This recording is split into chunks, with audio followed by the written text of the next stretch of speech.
Welcome to Don't Fear the Weight podcast with your host Vicky Mirceta, bringing together science and personal experience.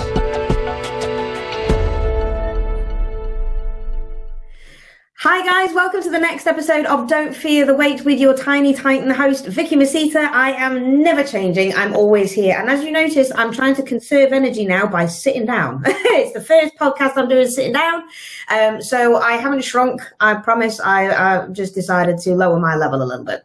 Anyway, on this particular podcast today, I have got an insane guest who I'm really excited to speak to about.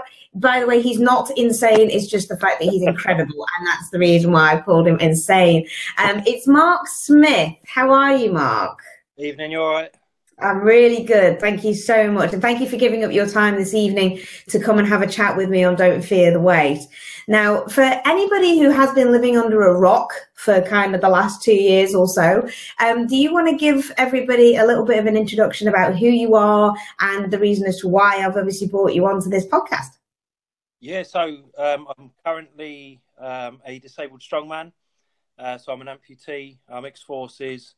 I'm currently Britain's strongest disabled man. Amazing. And yeah, I mean, you tell me why you invited me on.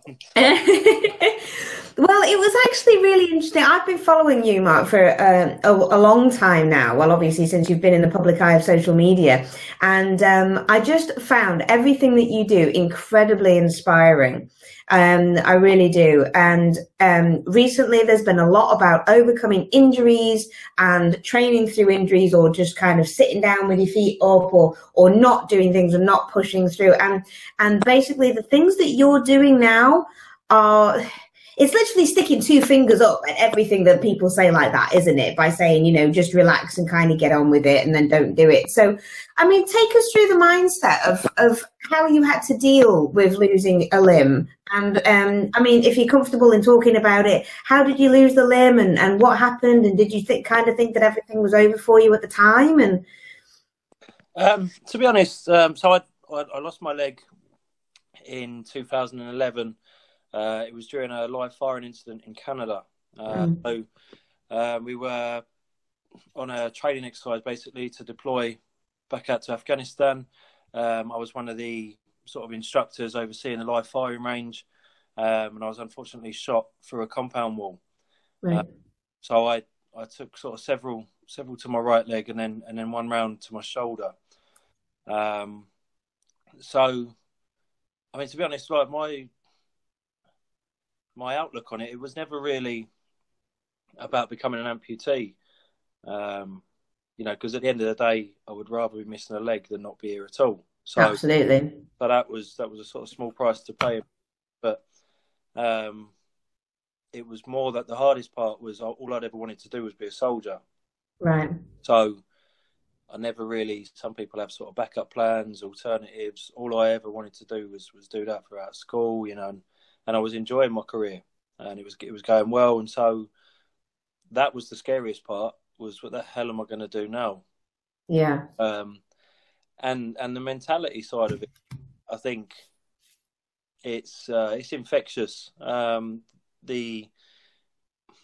I was transferred back, I was sort of aeromedied back to the Queen Elizabeth Hospital in Birmingham, which has its own military ward. So military surgeons, military nurses, and all the lads on the ward have been flown back from sort of overseas, from Afghanistan and so forth. And so my mentality was sort of quite positive. Obviously, the fact that I was still alive, I'd not long become a dad. So that for me was like a big positive. You know, I was still about to sort of see my little boy, and just all you had to do for a bit of perspective was to have a look around the ward.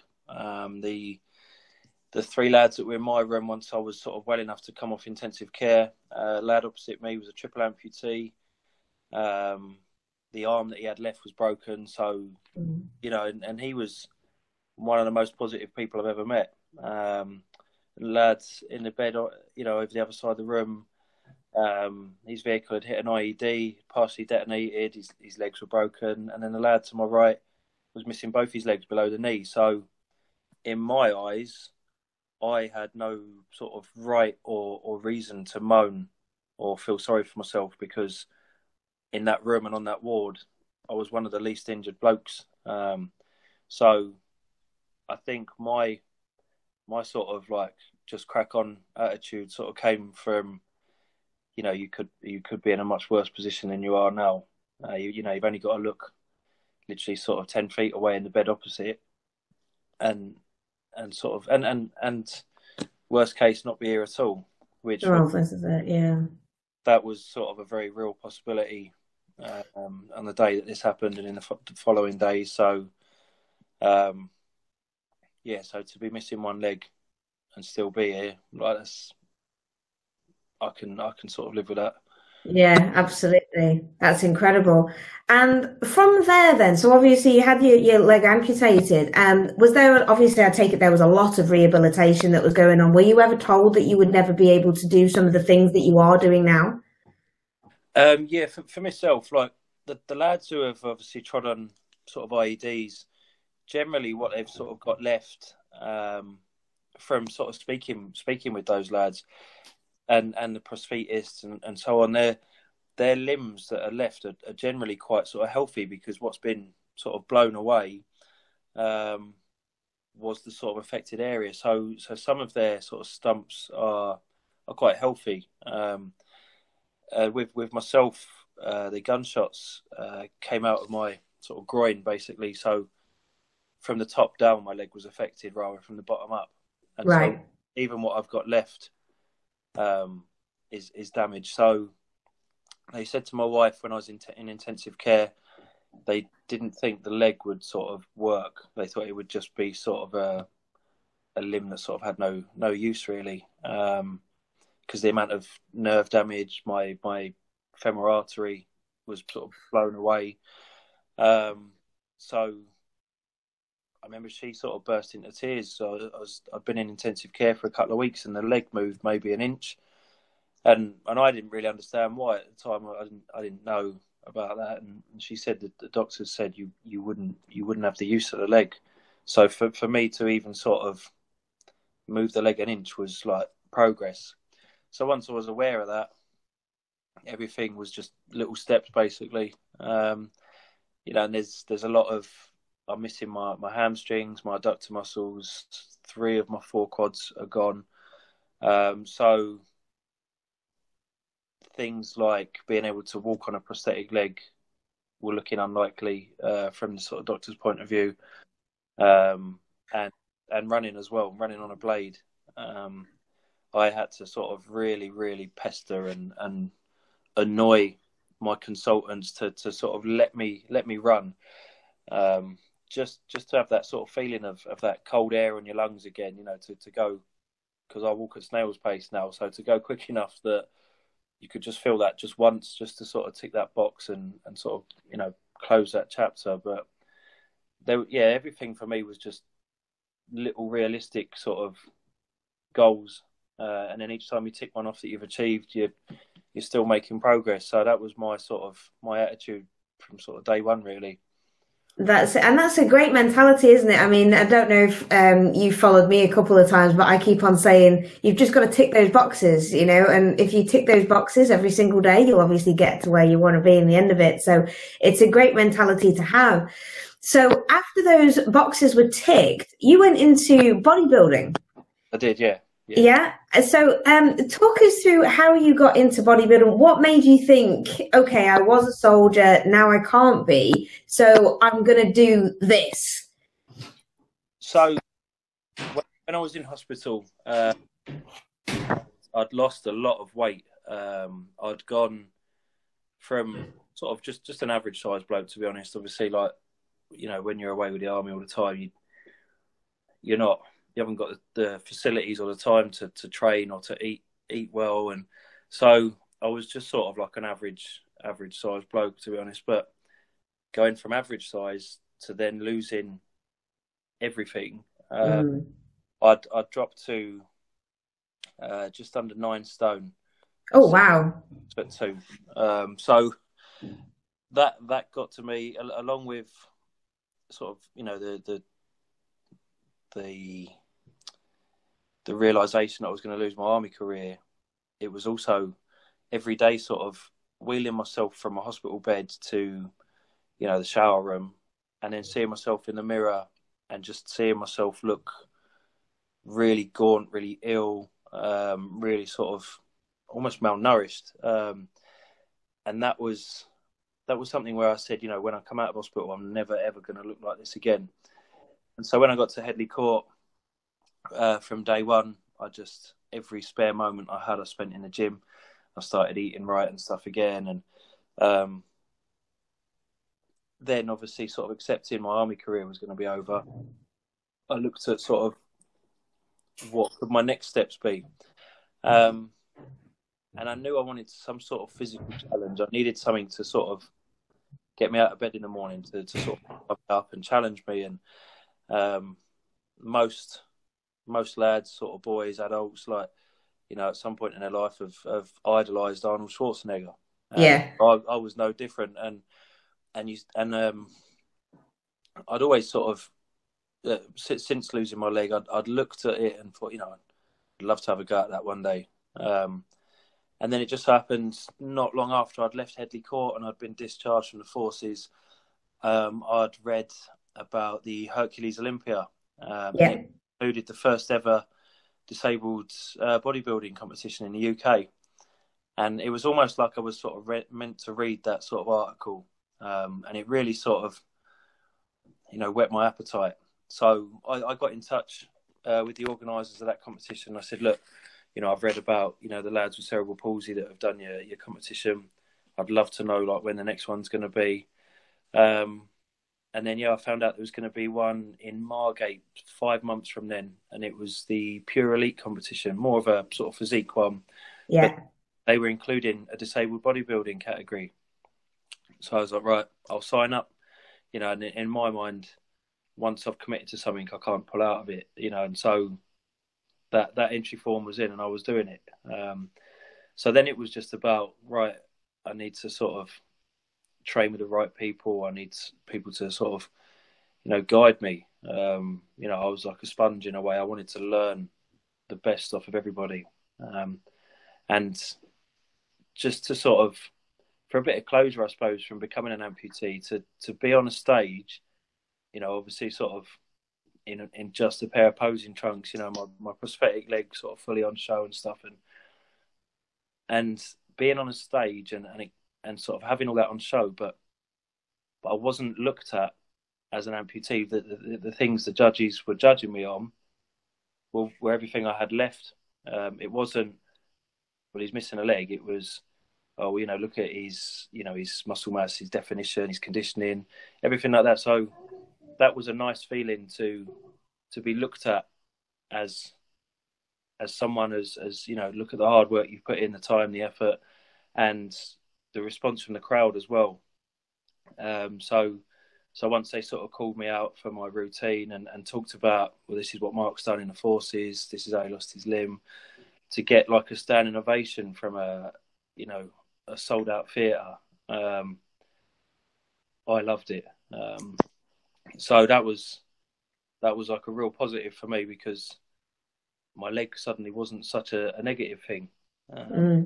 You could do pretty much what you wanted, despite being disabled. So brilliant, absolutely brilliant. And did you have a coach at that point then? Did you go and hire somebody and have a coach, or did you just do a lot of reading and then prep yourself? Yeah, a lot of my preparation was a really experienced sort of bodybuilder in there. I'm from Milton Keynes, and a lad called Mark Efferden. Okay. So it competed in Mr. Universe and so on, and so if I was going to have anybody sort of help me, I wanted it to be someone of that stature, and I would go and sort of visit him every week, and it was quite, I suppose, demoralising at the time, because I've never coped well with hunger. Oh, right, yeah. to go and be in your car going to see him and thinking, I really hope he lets me up my carbs this week. I'll stick with low carbs for another 2 weeks, and then I'll see. That was a real sort of mental test. But like I said, once I've got a goal, I've committed to something, I'll sort of see it through. And yeah, it was a rewarding challenge. Yeah. Did you find anything, as in the actual bodybuilding itself, so training in the gym, did you find anything ridiculous?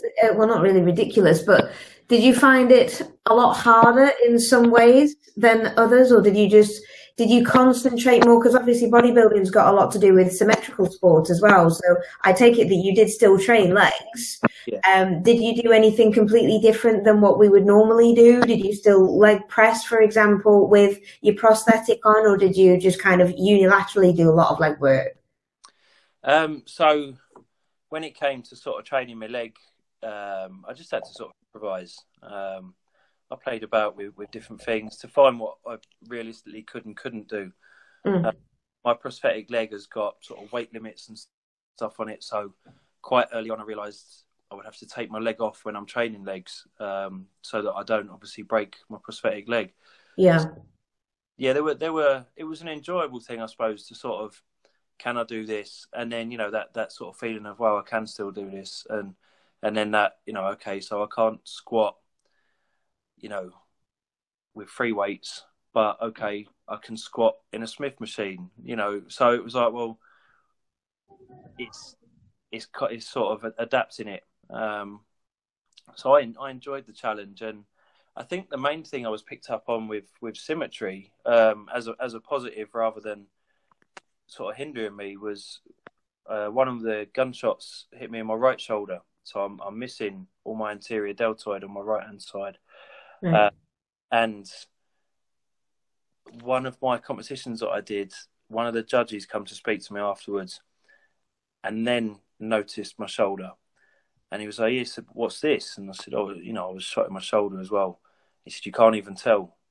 So for me, that was a big compliment that I think sort of everything in the military, especially like being from a guards regiment, is everything has to be, every little detail has to be sort of seen to. And I wanted to make sure that I almost sort of held back my left shoulder so that didn't sort of overdevelop, and just so that it would be symmetrical. So I was willing to sort of compromise on my left hand side to make it as symmetrical as I could with my right hand side. And so for a judge to then say they couldn't tell I was missing part of my shoulder was a big compliment to my sort of training, I suppose. Definitely, that's amazing, really, and especially because the judges are so close up to people on the stage. From what you can see right from there, from the judge's position to what the audience can see is completely different. So yeah, that's really good. So so how many shows have you actually competed in bodybuilding wise? How many have you won and up to date? So I think because at the time when I was sort of competing in bodybuilding, it was a developing. The disabled bodybuilding class was quite a developing.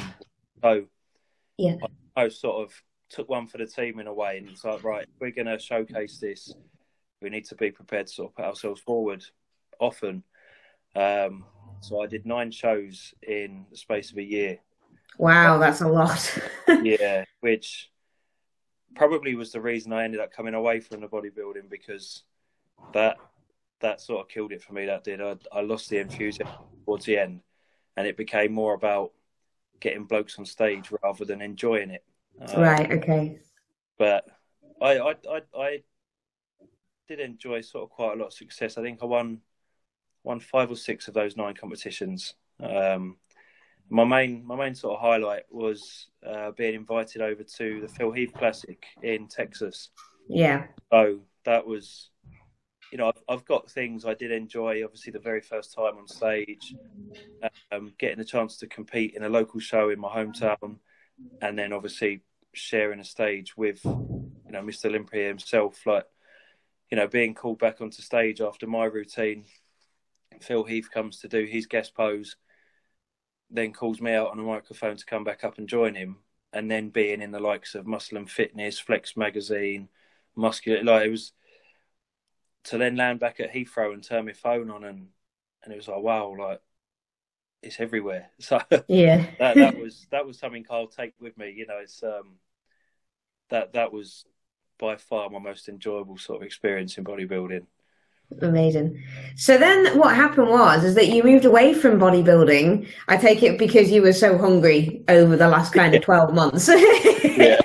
And you transitioned to strongman. So what made you think about strongman? And was it like a very quick transition? Was it just like, okay, I'm done with bodybuilding. I'm just going to have a couple of months off, but then I'll do strongman. So where was the transition? So I had actually been prepping for my 10th show, which was due to be a PCA competition in around about the October time of 2015. Okay. I ended up having a fall at home, and I broke my hand, so it ruled out being able to do that competition. But obviously, that sort of 6 weeks of sort of being in a cast and so on, it gave me a chance to sort of rest and eat well and stuff. And once I came out of my cast, I realised that like my strength, where I'd sort of replenished my body, had really sort of picked up. And I was training with a few different lads, and they'd all commented on, you're a strong bloke and stuff. And I always just thought they were being polite. He's got one leg, we better compliment him. So, I never really sort of considered myself strong, and it was only 4 or 5 different lads I'd trained with had all said, you should sort of do something with it. And I'd had a while to then sort of enjoy almost that off-season feel. And at the same time, I'd stayed in touch with. I'd been asked if I was interested in doing disabled strongman in 2015, but the thing that put me off at first was, I suppose it's a big pride thing in the army. If you're well enough to walk, you should be walking, sort of thing, and that was the mentality at Headley Court. And so for me, I'm only missing one leg. If I'm not on my leg, I should be on crutches. I shouldn't be in a wheelchair. So I turned down the chance to do strongman in 2015 because I still had that mentality of I'm not going in a wheelchair. Right. I'm not doing a sport in a wheelchair. And then I began to realise in that sort of off-season break, if I'm to really sort of push myself, I have to accept that my leg cannot take those sort of weights. So I started to do more sort of seated training, and I got the invite again. The same lad contacted me. He said, "Look, we're having a get together, a training day. Some new lads coming down to sort of try the different events. Why don't you come down?" And I spoke to my wife about it, and she was like, "Well, give it a go." And I'd always grown up watching, strongman on television and stuff, and I'd always loved it, but I always thought, there's no way I'll be able to pull a truck or anything like that.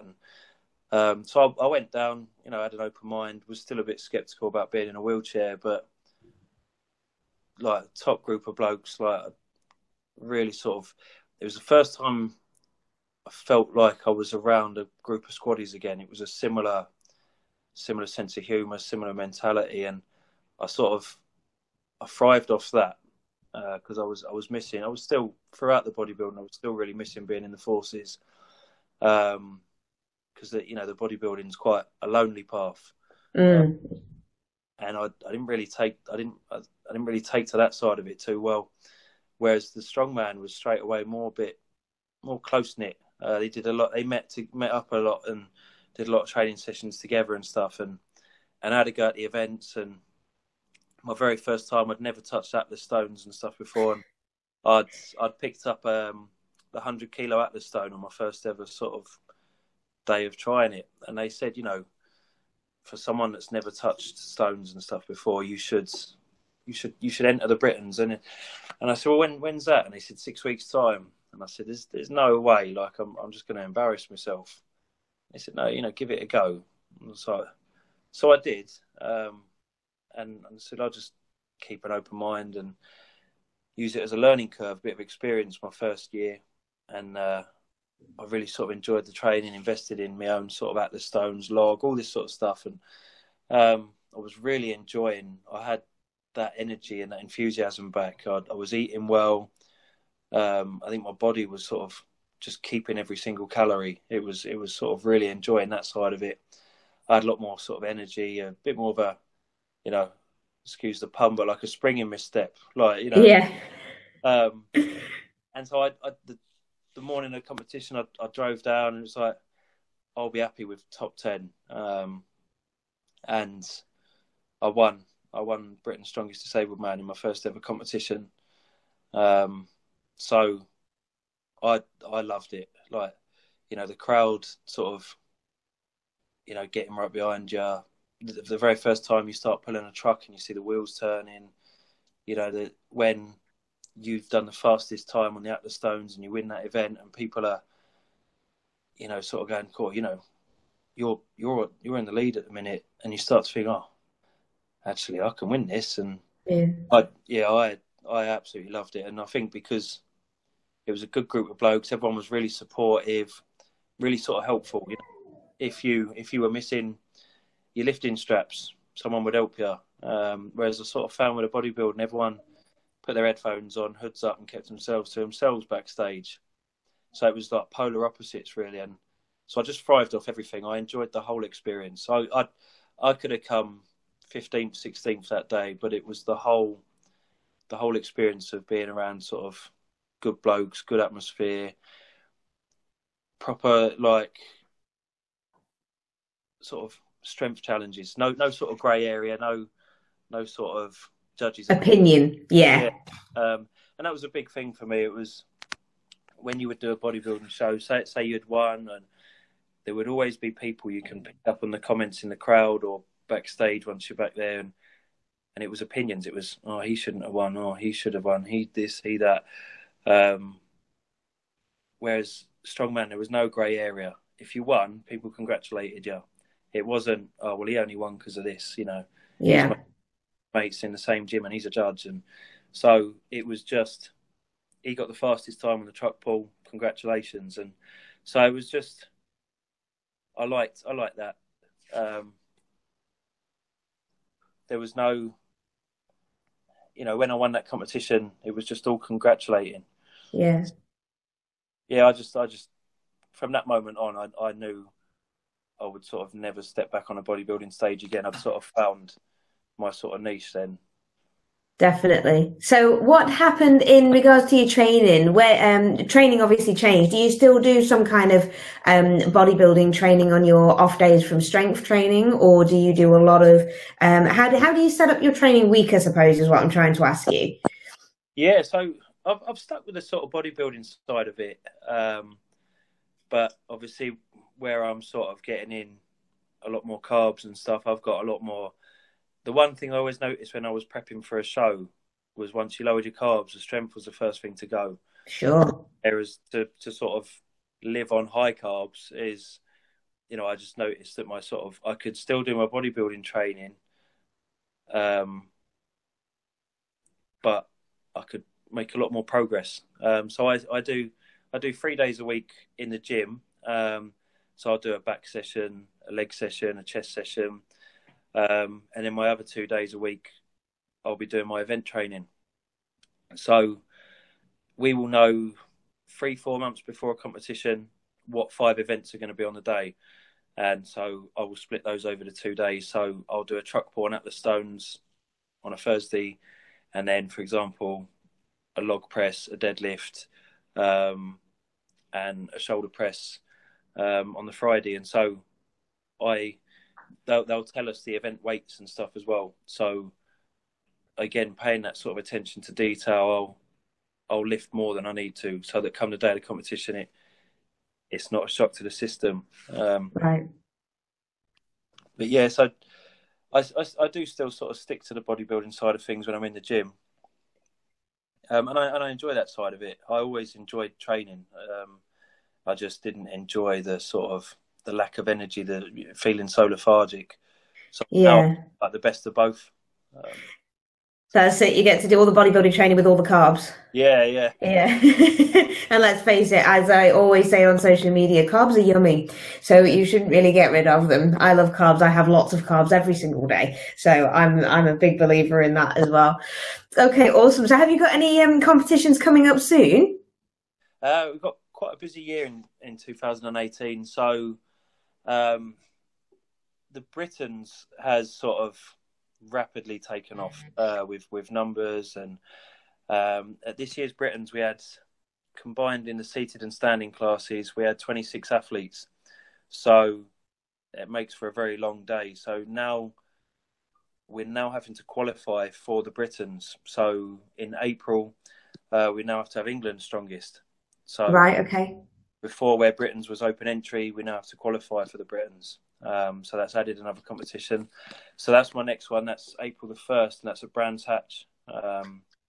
So it's quite a big opportunity for us because there's, I think on the same day as the truck racing, and in the sort of the lull of the racing, in front of the main stand at Brands Hatch, we will be doing the truck pull, which will be Amazing. one of the events. So everything in the sport, same with the bodybuilding, was about but getting it out there, making other disabled people and just sort of enthusiasts in general that this exists.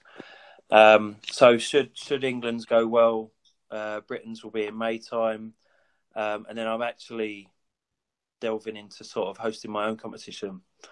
Amazing. Yeah, so in July the 8th, at Arena MK in Milton Keynes, sort of taken the dive into hiring an arena, and I've invited sort of literally the best blokes in the world to come and compete, and we're putting on the heaviest competition that Disabled Strongman's ever had. So in its 15-year existence, this will be the sort of standout competition, I think. And another thing to sort of take it up a platform, take it to that next level. So a lot of my time at the moment is spent really trying to sort of push this competition, really trying to sell it. And I've got all the athletes that I wanted. You know, I've got lads coming from Australia, America, Iceland, Germany, Norway, Sweden. Wow, that's amazing. Yeah, I've got all the blokes I want there.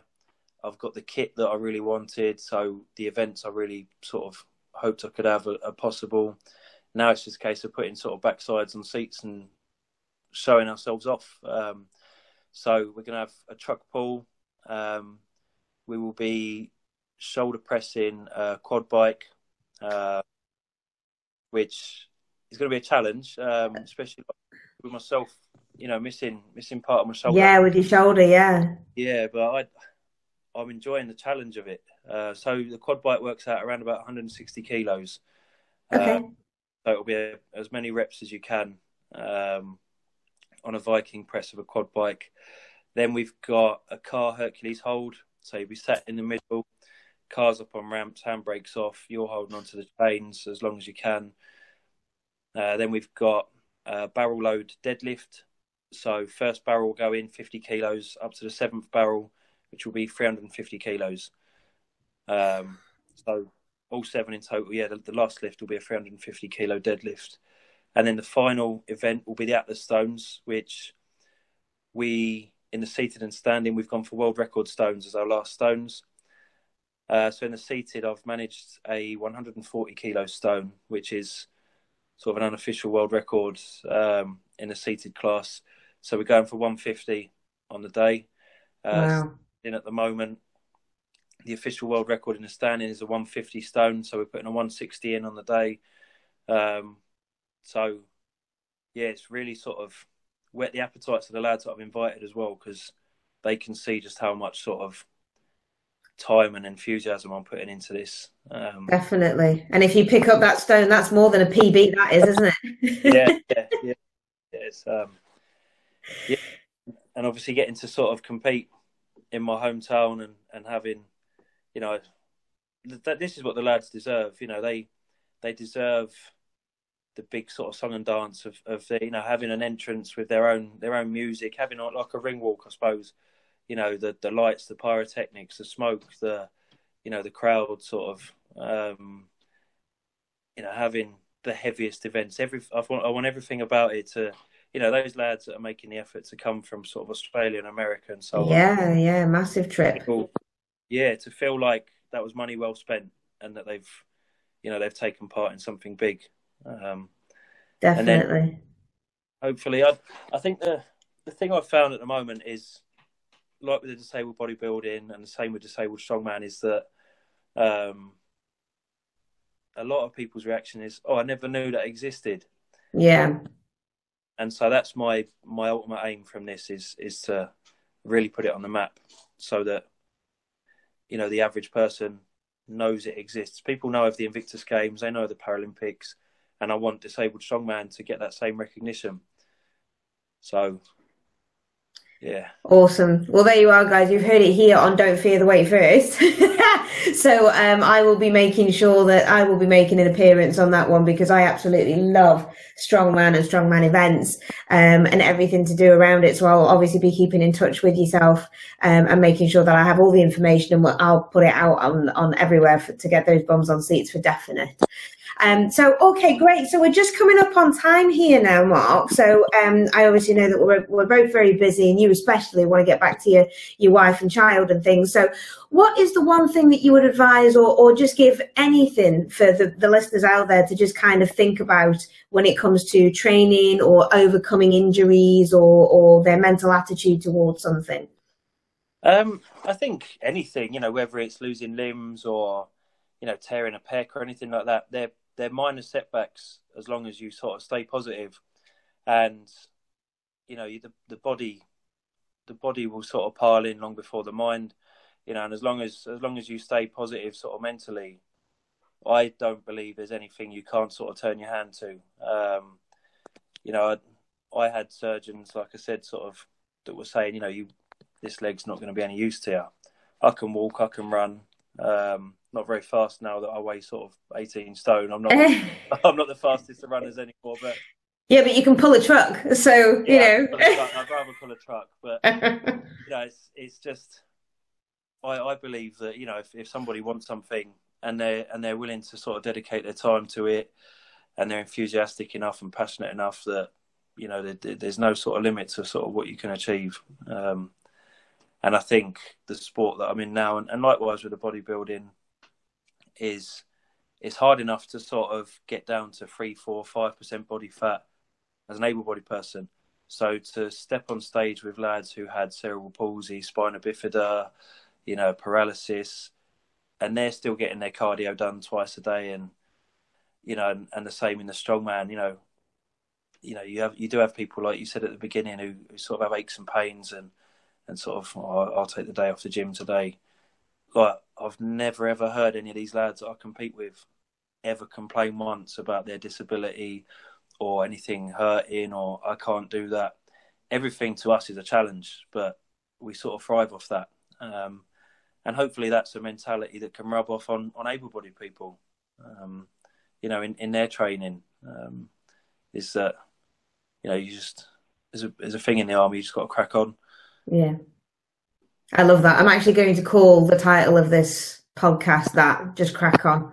Yeah. Because I just think that's awesome. It's just a wicked place to leave it at here. So we will leave it at that, Mark. Thank you ever so much for your time and having a chat with us today. Guys, all of the links, I'll get the links off you in a minute, Mark, for the shows that are coming up. So please go and follow Mark. He is on Facebook as well, so I'll put all of those links underneath here on the YouTube comments. And if you've got any questions whatsoever about Disabled Strongman, or about any questions whatsoever, really, then guys, put it in the comments box, and myself or Mark will be very, very happy to get back to you as soon as we possibly can. So that's it from me. That's it from Mark. Thanks ever so much again, Mark. And guys, I'll see you on the next episode of Don't Fear the Weight.